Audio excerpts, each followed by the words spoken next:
तो जब आप बदलेंगे, जब आप तय करेंगे, तो देश में गद्दी पे बैठने वाला भी आप ही की बात को मानेगा। आपने ये करा नहीं 70 साल से, इसलिए अलग अलग किस्म के कुकुरमुत्ते पैदा हो गए, और इसलिए इस देश की कोई फॉरेन पॉलिसी नहीं थी। बार बार यह कहा गया कि देखिए साहब, हम तो उस अहिंसावादी लोग हैं। मुझे अभी तक समझ नहीं आता इस बात को। यह अहिंसा शब्द पतंजलि से आया है। कुछ पढ़े लिखो, ये पतंजलि ये वाली नहीं, ये नहीं। मुझे कुछ विद्वानों ने बताया कि यह पतंजलि का शब्द है जिसे आप अहिंसा कहते हैं, उसमें इसका वर्णन किया गया है और कहा गया है कि अहिंसा का मतलब होता है किसी के प्रति बुरा भाव रखना, किसी के प्रति द्वेष रखना, यह अहिंसा है। लेकिन उसी पतंजलि में आगे की लाइन है कि दुश्मन तुम्हारे सामने अगर आ गया है और तुम्हें लगता है वो हमला करे, उससे पहले उसकी गर्दन काट दो। ये मैं नहीं कह रहा, लेकिन हमारे यहां चाणक्य के बावजूद भी इतना बड़ा चाणक्य का पूरा साहित्य हमारे यहां मौजूद है। 5000 पाले महाभारत भी है। गीता के अंदर पूरी वॉर डॉक्ट्रिन लिखी हुई है, पूरी वॉर डॉक्ट्रिन है। अब यह हमारी बदकिस्मती है, अन्यथा मत लीजिएगा, कि आपके एक राज्य के आदमी ने सेकुलरिज्म की इतनी उनको भूख थी कि आपके अपने एक भजन में, जिस भजन के अंदर वो लाइनें ही नहीं थी, लेकिन अल्लाह के मानने वालों को खुश करने के लिए उन्होंने उसमें 2 लाइन ही मिटा दी और नई लाइन डाल दी। ईश्वर अल्लाह तेरो नाम, सबको सम्मति दे भगवान। कितनी प्यारी लाइन है। अब ये लाइन थी नहीं उसमें, अब लोगों को पता चल गया। ऐसे ही एक कहा जाता है अहिंसा परमो धर्म, यह है, लेकिन अगली लाइन क्या है? ये तो मैंने नहीं बनाई, ये तो किसी पार्टी ने नहीं लिखी। उसकी अगली लाइन क्या है कि धर्म को बचाने के लिए हिंसा जरूरी हो तो करनी चाहिए। अब क्योंकि आपको धीरे धीरे समाज में एक चेतना पैदा हो गई है और लोग समझने लगे हैं, इसीलिए जो लोग चिल्ला चिल्ला के कह रहे थे, खुलेआम आपको धमकी दे रहे थे, देश की जुडिशरी को खुल्लम खुल्ला धमकी दे रहे थे, और ऐसे केस की कोई मिसाल मुझे नहीं मिलती कि सुप्रीम कोर्ट किसी विषय के ऊपर सुनवाई कर रही हो, उस मुद्दे के ऊपर भारत के संविधान की शपथ लेकर के एक महिला मुख्यमंत्री बने, और उसके बाद भी वो ये कहने की हिम्मत, इसका मतलब है कि वो आपके निजाम को मानते ही नहीं थे। उनको डर नहीं था आपके निजाम से, ना आपकी सुप्रीम कोर्ट से डर था, ना आपकी सेनाओं से डर था, ना आपकी सत्ता से डर था। उन्होंने खुलेआम कहा कि आर्टिकल 35 से अगर छेड़छाड़ की गई तो जम्मू कश्मीर में तिरंगा उठाने वाला नहीं होगा।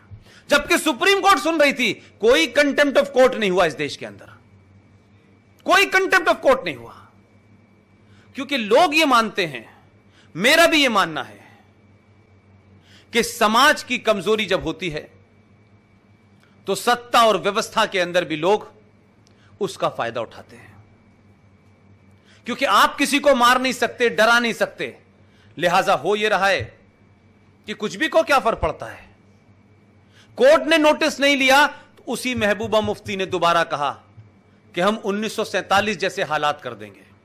अब कोर्ट सुन नहीं रही थी, समाज की तरफ से प्रतिक्रिया नहीं हो रही थी, तो आखिर में उनको लगा कि अब इससे बड़ा कोई स्टेटमेंट नहीं हो सकता।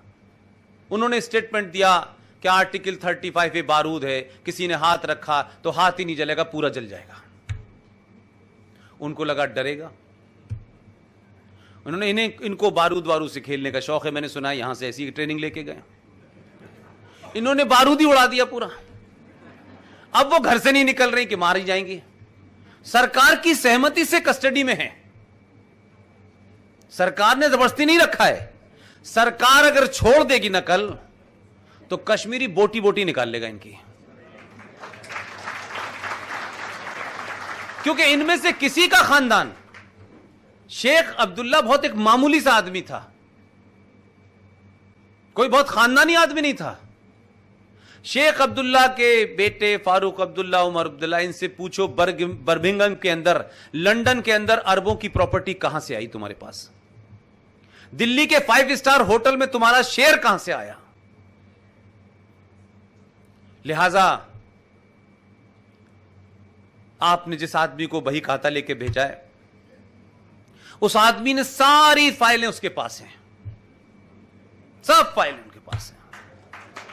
उन्होंने बता दिया है जो भी कुछ करना है करना, जो बची कुची रह गए ना कपड़े वो भी उतार देंगे ये।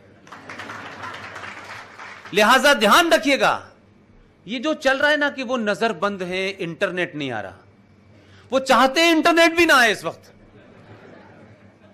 इसलिए कि जिस समस्या को और जिस मानसिकता को लड़ने के लिए जो मानसिकता चाहिए थी वो आपने संसद में भेजी, उनको उसी भाषा में जवाब दिया जा रहा है।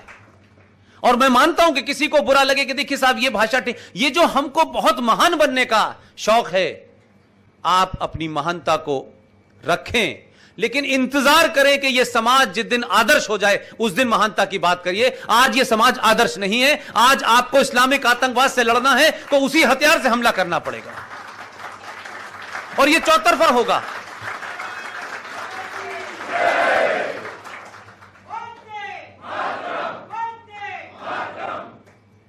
लिहाजा एक ही स्टेटमेंट में बगैर रुके सारी बातें बोल दी हैं, और यह भी बता दिया है कि हम जान दे देंगे, जान दे देंगे।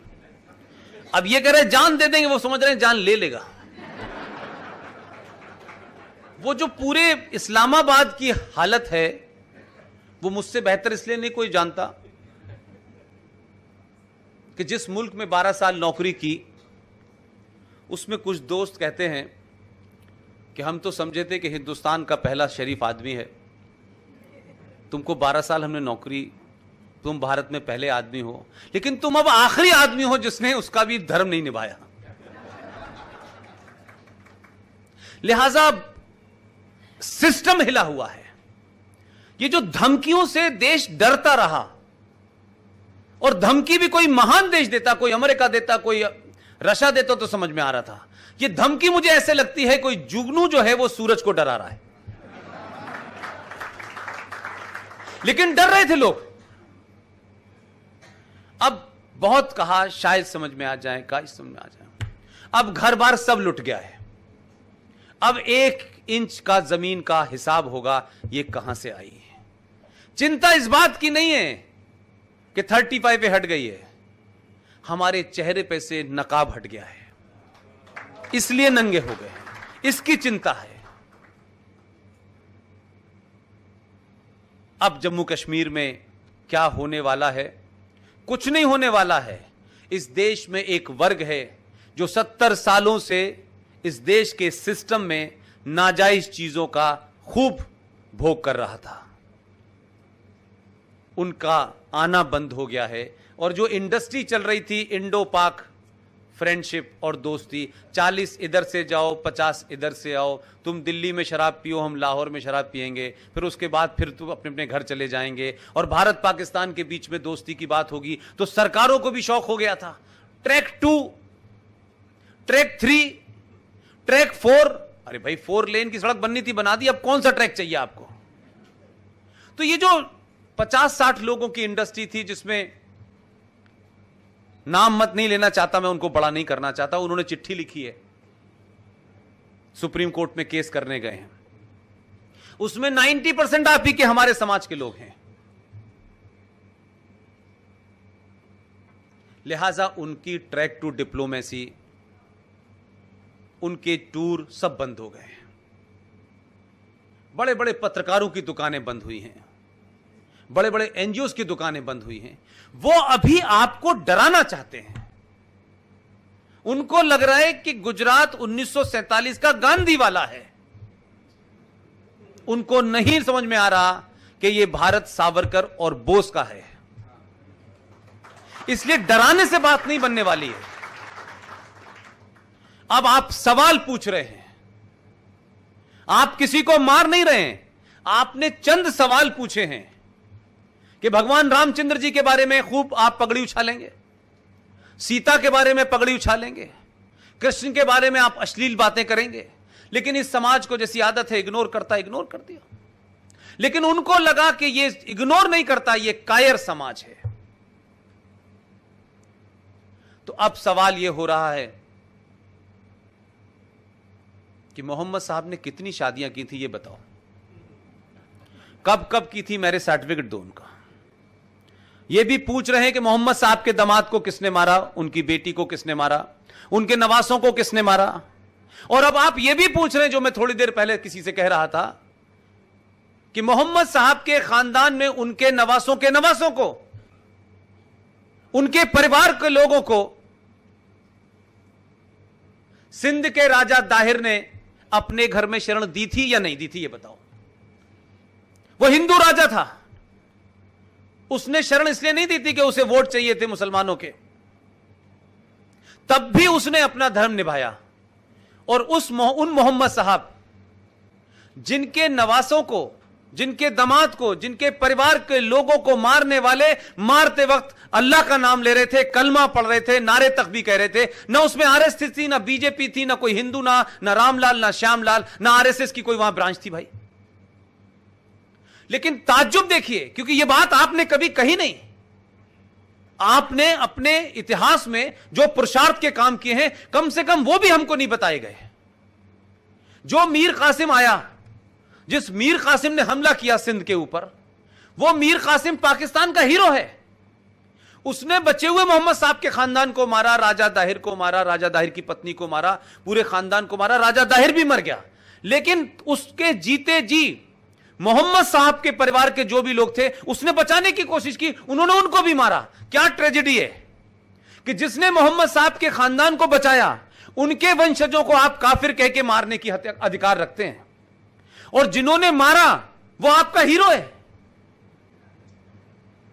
ये सवाल इस समाज में आने लगे तो लोगों को पता चल गया कि ये एक तरफा इंफॉर्मेशन नहीं है। तो कश्मीर, इस्लाम, कुरान, शरिया, हदीस, इसके बारे में जब आपके समाज ने 2-4% लोगों ने पढ़ना शुरू किया, तो समाज में लोगों में लगा कि यार ऐसा नहीं है कि हम गुलाम ही रहे थे, और पूरे भारत में मुझसे ज्यादा आप लोग बड़े हैं। कभी मुझे बताइए कि पूरे भारत में कभी मुगलों की हुकूमत रही है? अलग अलग जगह रही होगी, पूरे भारत में कभी नहीं रही। भारत का कोई ना कोई हिस्सा आजाद तब भी था, तब भी भारत था, पूरा भारत कभी गुलाम नहीं हुआ।